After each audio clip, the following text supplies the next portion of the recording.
Hey, howdy everybody, what's up, how's it going? I'm checking out the new Fit for a King album, Lonely God. This just dropped 2 days ago, I think, as of the time of recording this. I'm recording this Sunday night on August 3rd. I'm excited to check this out. A little bit about my history with Fit for a King, since I haven't done too many videos on them overall. I found them pretty early on in my metal discovery journey. Discovered them in like 2012, 2013, alongside bands like Demon Hunter, Silent Planet, like those kinds of bands, like Solid State Core. And I think, are they still on Solid State? Yeah, they are. Oh, cool. They're still on Solid State. I know Silent Planet's still on Solid State. I'm pretty sure. Anyway, excited to check this out. I have always had a soft spot for them. In the recent years, I think their last two albums were a little bit not my thing. They got a little too generic. And I went back and listened to some of their old stuff just to kind of remind myself how they went. And their old stuff I don't like as much anymore. I think I'm kind of branching out into more stuff, more styles, more genres, more like experimental things with metal in general. But when it comes to something like some good old metalcore, like I like Fit for a King. The music isn't bad. A lot of it is just a little bit like, oh, okay, yeah, that's fun. I still think their best albums are Death Grip and Creation Destruction. Those have some of my favorite songs on there. I mean, Death Grip has like Pissed Off and Cold Room and like what is the Stacking Bodies and other ones. There's other ones off that album that are good. And like Creation Destruction has Bitter End, which might be their best song ever. It's up there. But I'm very excited to see where they go with this, because Technium. I don't think I listened to any of the other singles, I don't think. But Technium was a surprising change.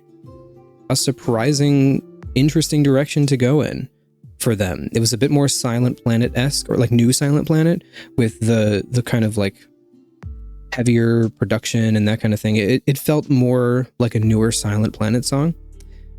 And I'm interested to see what they do with the rest of the album. So going into this, hoping I like it, because I've always kind of liked Fit for a King. There's some fun features in here. We got an Alpha Wolf feature on Monolith. There's a Plot in You feature on Technium, obviously. And Chris Motionless on the final track. So that should be fun. All right, let's get it. This is the new Fit for a King album, Lonely God.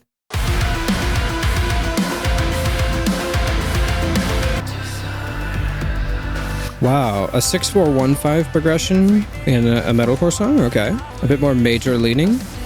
That's fun.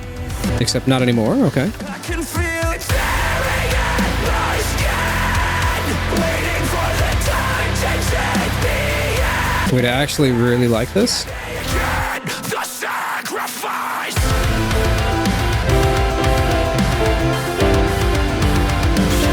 It's simple, but it's fun. I like this.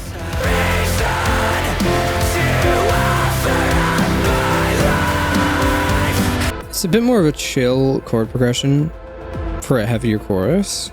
I like it. Okay, breakdown.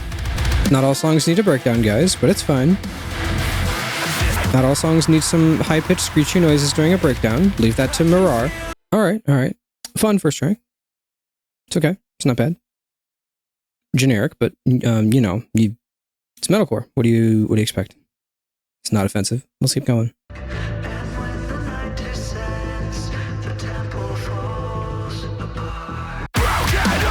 Was that a I think I heard a chord there, and I'm going to talk about that if I heard that right, if it comes back.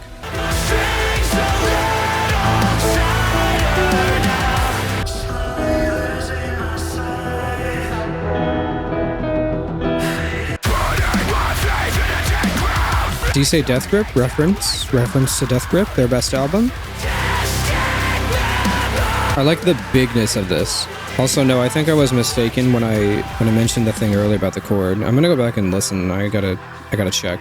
Here comes the breakdown, because we have to have a breakdown. Here we go. Slowing it down. Okay.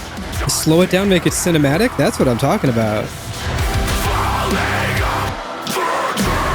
the chorus in the background, like, that's good. Now, keep it in this vibe, just end it. Let it trickle off, end it. Good decision. Don't bring that chorus back. Yes, good. Oh, nice. Into the next, okay, ooh, cool. All right, the first half of the song I didn't like as much as the first track, but the second half really saved itself. I think that I was like, oh, here we go, breakdown. And then I think slowing it down and making it into like a big cinematic breakdown with the choir vocals in the back and just like, and then letting it be in that space and not speeding it up and bringing the happy chorus back again. I think that was a great creative decision. Now it's nothing mind blowing, but I think it was nice and I think it was done well and I kind of liked it. So chorus itself was a bit not as memorable, but I think the ending of that song saved it. And all too many times you'll find like a song like that has like a really epic breakdown or something, and you're like, whoa, this is actually really cool and interesting. And then it'll speed it back up and bring the chorus back around for one more time through the chorus, because we gotta do another chorus. It's like, no, you don't. You can just end the song. And that's what they did. And I think it worked really well. I think it worked really well. Sometimes I can't talk. Ryan? We good, bro? Cool.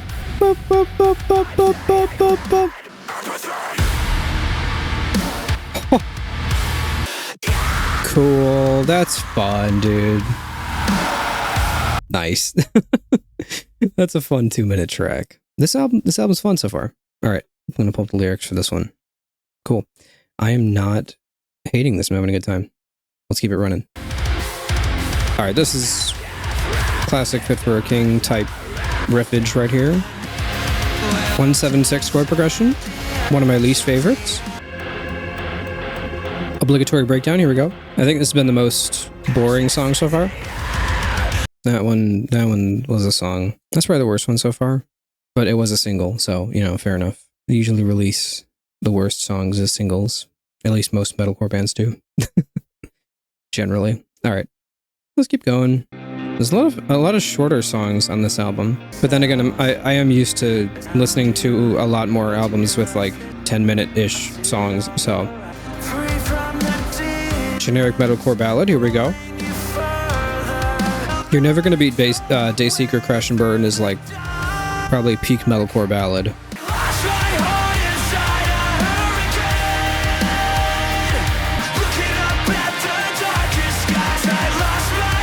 Do you say Darker Skies, as in their album Dark Skies? I'm hearing some references to older albums here. Cool. Everyone loves when you do that. It's like when Silent Planet, I think it was the first track off of their third album. What was their third album? When the End Began? Was that it? I think it was the first song off of that where Silent Planet said, like, one of the lyrics was like, "The night God slept everything with sound," which was the names of their first two albums. And I was like, oh, they said it. It's like the Leo DiCaprio pointing meme. Man, I miss Silent Planet in their first 3 albums era. That was peak. This song's pretty mid. Go back to what you were doing in the first couple tracks. Actually, first 3 tracks. Extinction was good. A nice, fun, short, heavy song. That's like one of those songs where they don't know if they want it to be heavy or soft, and so they kind of do both, and it just kind of falls flat. The last 2 songs have been kind of, Let's see if an Alpha Wolf feature can step things up. I've actually never listened to Alpha Wolf. Maybe I should do that. I don't know. I've only heard them through features.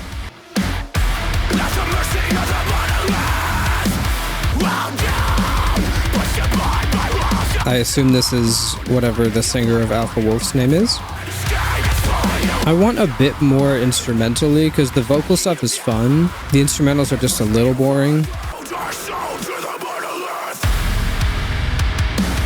That's a breakdown. All right, that was a bit short. I don't know what else they would have done, but it just felt kind of short. Let's keep it running. Title track. Oh, I think I've heard part of this from a teaser.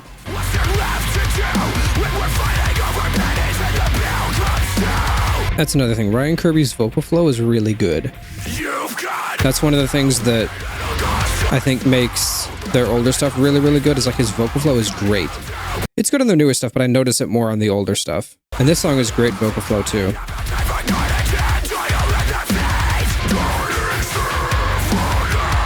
Breakdown.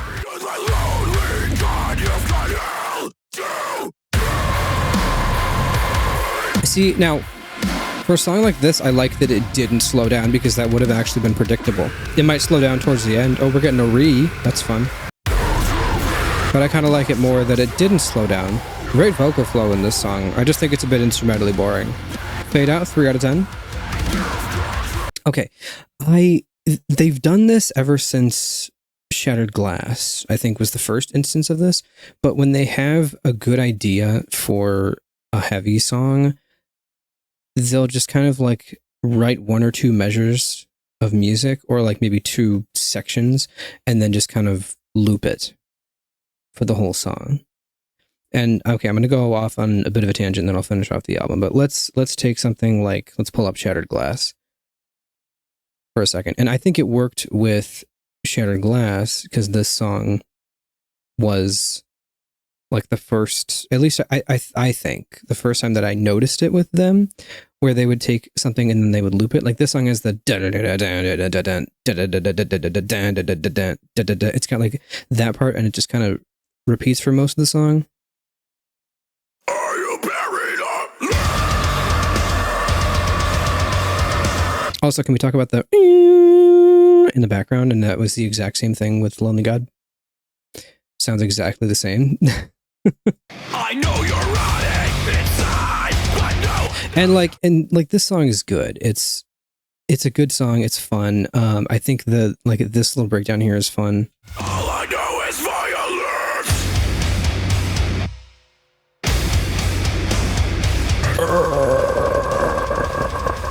I can't scream, but you know that's fun.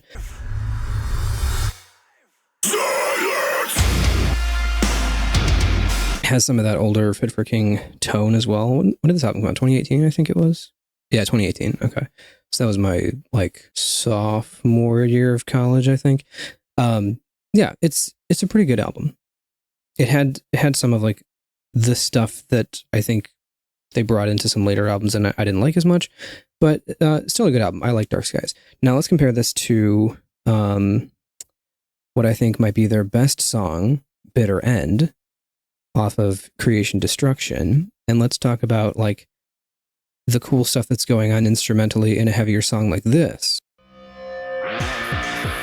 This came out 2013.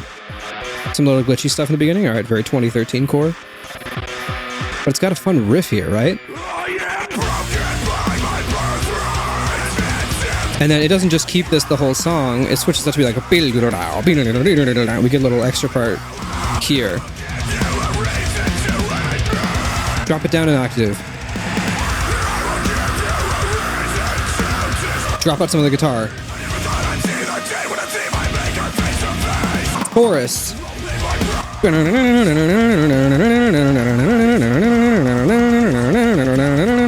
Like, it's got some cool stuff. Back to the first riff. I'm not going to play this whole album, but like, and then like when it goes to the little breakdown here, then you can bring in some chuggies and stuff. That's fun. That's fun. Great song. Possibly their best song. But I just think some of their newer stuff is following the Shattered Glass formula a little bit too much when they try to do some heavier songs. And it doesn't have as much of an identity as something that's super memorable like Bitter End. Yeah, that's my main gripe with this. And then some of the songs that like don't know if they want to be more melodic or not. It's like they don't want to make it a ballad because then people call them posers, and they don't want to make it too heavy because they want to write some softer music. It's like, I think at some point you have to cut your losses and just write what you want to write. I think for a lot of bands out there though, and like Fit for King have talked about this on their social media lately. They said they tried new things and people didn't like it. I liked it. I liked some of the stuff that they did with like The Path when they were trying some interesting new things. I think they could have gone further with that. I think they could have done even more with that. And then they're kind of just back to formula a little bit with this album, at least so far. And I think it's probably a combination of fan and label, because the label wants to be profitable, obviously, and the fans want the things that they like. And so it's like, okay, let me just, I guess, write what you want, I suppose. I mean, Architects did the same thing, where Architects tried some different stuff. They got hate, and Architects was like, okay, you hate us? Well, we'll write a song about how much you hate you. And people were like, oh, okay, this song is good. And then they just did what people wanted anyway. So like, whatever. Hate Architects. But like with this, like there is potential here, and there's some cool stuff. I just feel like it's being held back slightly. And I wanted to go a bit further, try some new things. Write a straight up ballad track. Give me an acoustic ballad track with some beautiful vocal harmonies. I don't know.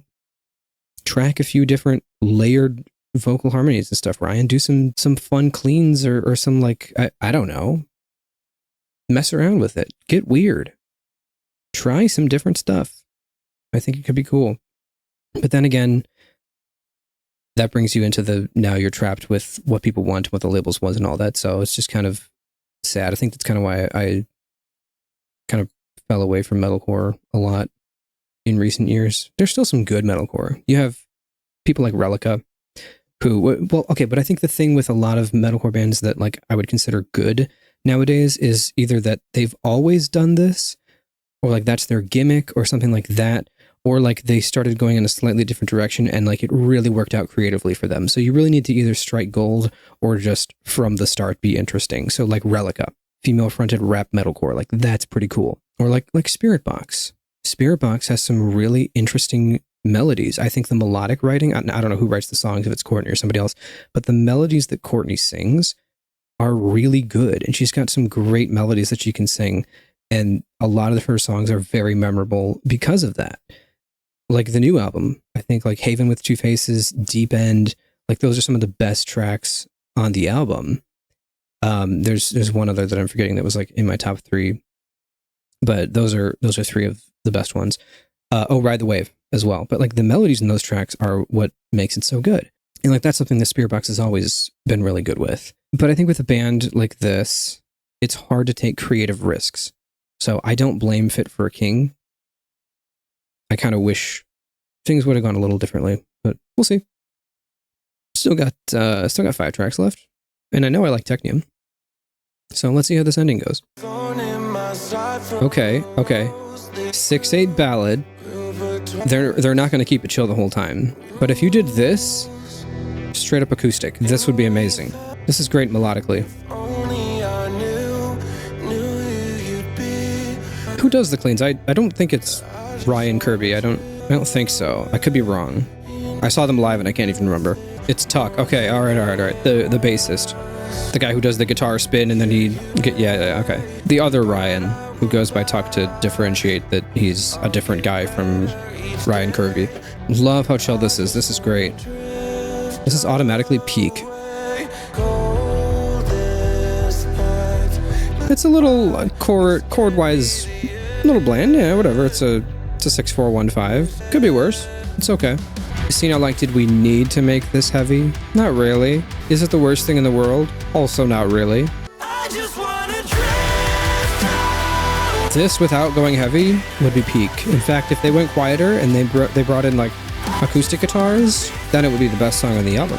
As it stands, it's good. Could be better.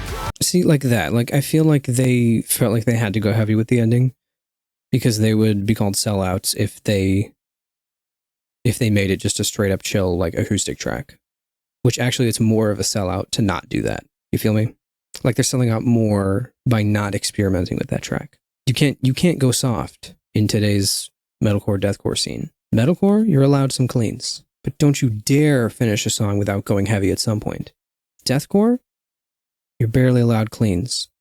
Enterprise Earth, Fit for an Autopsy, we'll slide you there. You guys can have some cleans. Some people, the purists, you know the ones I'm talking about. Some people, no cleans ruin the song. Ooh. I'm of the opinion that I think Lorna Shore would be actually insane, one of the best bands ever, if Will did some cleans. if Will was able to pull out his beautiful singing voice and let his talent actually shine in that band, I think it would be great. The problem with that is Lorna Shore is known for being heavy and whatever, so I think that would be kind of a bit too jarring of a thing in the opposite direction, but you could make it work. Honestly, I just need Will to do like an acoustic solo project or something. Like that would go so hard. I don't know, I'm not going to get into the whole discourse on that, but stop telling bands they're selling out. Stop. None of these bands people say have sold out are actually selling out. Let's keep going. All right, this song is going to suck. I can tell already. I don't know. I just have a feeling, you know? Yeah, this might be the most boring song on the album, I think. Very fifth focused.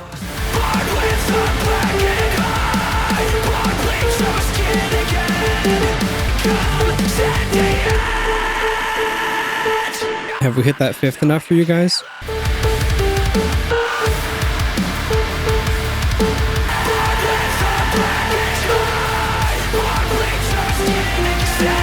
I can't stand fifth focus choruses, man. It gets to a point.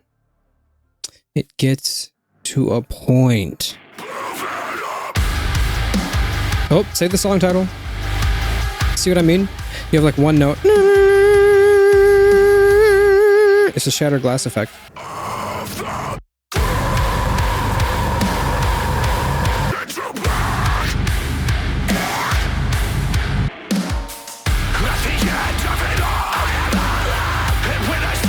Heavy doesn't equal good, people. Just so we're clear on that. Alright, Technium is a fun song. Like, this little riff is cool.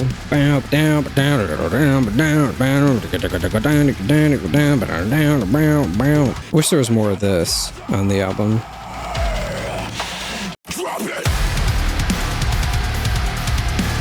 But again, I think it suffers a little bit from the shattered glass problem too, where it has one interesting thing and it kind of uses that to carry the whole song for most of it.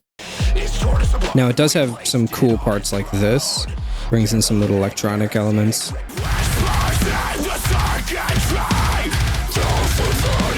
Some little machine gun beats.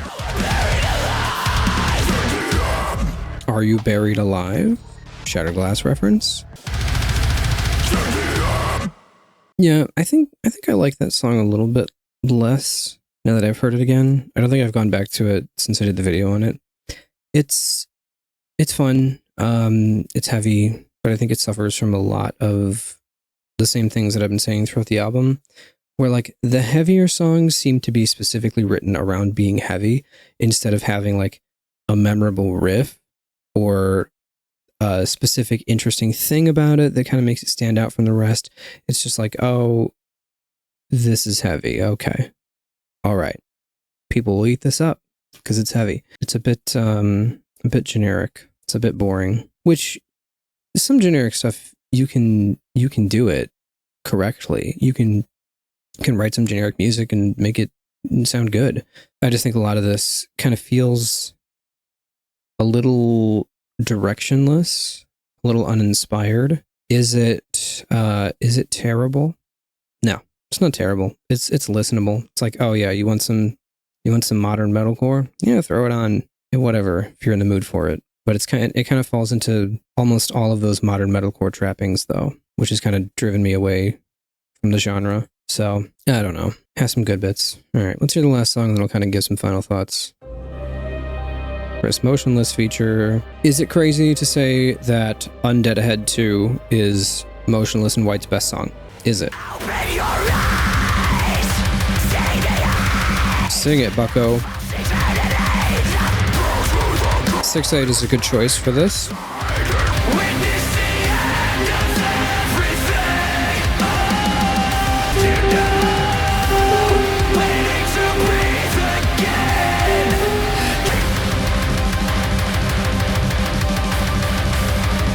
I like the chorus vocals here. See, this is something pretty cool. Like the big choir in the background makes it feel massive. That's kind of fun. Like I think there's some strings in the background there. Like, that's cool. Chorus is a little fifth focused, but a lot of this stuff is pretty fun.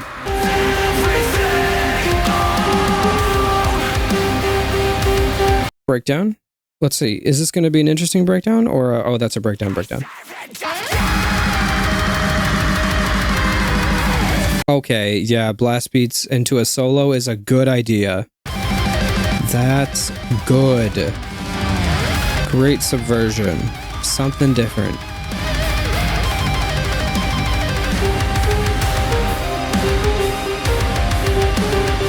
Could be worse. Could be worse. Okay, there are a few good tracks on that. I liked Witness the End. That was good. I liked Technium less than I thought I did. Begin the Sacrifice is pretty good, and The Temple was pretty good. I would say like, even, you know what, Extinction I'm gonna throw up there because that was the first heavy track in the album. It might fall off over time, but you know, it was the first track that was like short and heavy. There were a couple of those on here. I thought it was okay. So like the first 3 tracks and the last track, I thought were pretty decent. And then the chunk from like No Tomorrow through, I'll say it, through Technium, not the biggest fan. Also, I still like, where's the Plot and You feature on Technium? Because I can't place where that is or what it is. I don't know. Couldn't tell you. Overall, not awful. I think it's about exactly what I expected, which was like a metalcore release from Fit for a King, which is what it is, and it met those expectations. Had a little bit of creativity, but not too much because you can't be called a sellout. I don't know. Like going back to, I still think Death Grip is their best album, but going back to something like that, and you've got like, I'm just gonna go through some highlights of this, like this great little intro track, which kind of builds some atmosphere, and then it's got like a heavy part. Like they just had a feeling to some of their older music. I don't know if it was the more like older style riffage or the tone of the guitar or what, but I really like the feeling of their older music. But this transition into the first track is so fire. Every day is another war with no regret. I think of it. And then like that part, where's the here, this breakdown part where whatever the drummer's name is like losing his mind on the cymbals. Not losing his mind, but he's like hitting the crash cymbal, and it goes so hard. It's a nice groove. Ryan doing his long fry screams as usual. But there's so much good stuff on this album too. Like this song, I don't love this as much as like other stuff, but like listen to the guitar or stuff here. Some blast beats. It's at least got a little bit of interesting stuff featuring Jake Lurs of August Burns Red. And then like this little part here. Love this part. Going into like the main riff, like beautiful. Oh, I love this song. And then like, I don't know, I'm not gonna go through the whole thing, but like another thing here. Stacking Bodies, like here, I'm just gonna skip a little bit. Among Us, by the way. Stacking bodies piled to the sky. No one should return to the top. Like this does a little bit of like the stuff that I complained about slightly, where it's got like some like boom boom, and it's just kind of hitting, and there's not really a lot going on instrumentally. But this has a really cool chorus part here when it builds up, and you get like, here, let me just show you. When the sun sets and the devil leaves his hole, stacking bodies over bodies just to steal your soul. With Like that riff is just pretty cool. Like it's just fun, and I'm missing some of that in the newest album, just a bit. It doesn't feel as fun. I don't know. Maybe I'm just nostalgic, but I don't get the same feeling as I did listening to them in like 2012 through 2016. I don't know. I think Dark Skies was kind of like the beginning of the end for them. Still a good album, but didn't love it as much. All right. Well, did I rate this? Did I don't know. Not bad. I'm gonna give it not bad. Could be worse. It's more than you can say for a lot of metalcore these days. So, those are my thoughts. Let me know what you think, and I'll see you later. That's about it. Thanks for watching me. Thanks for supporting me. Goodbye.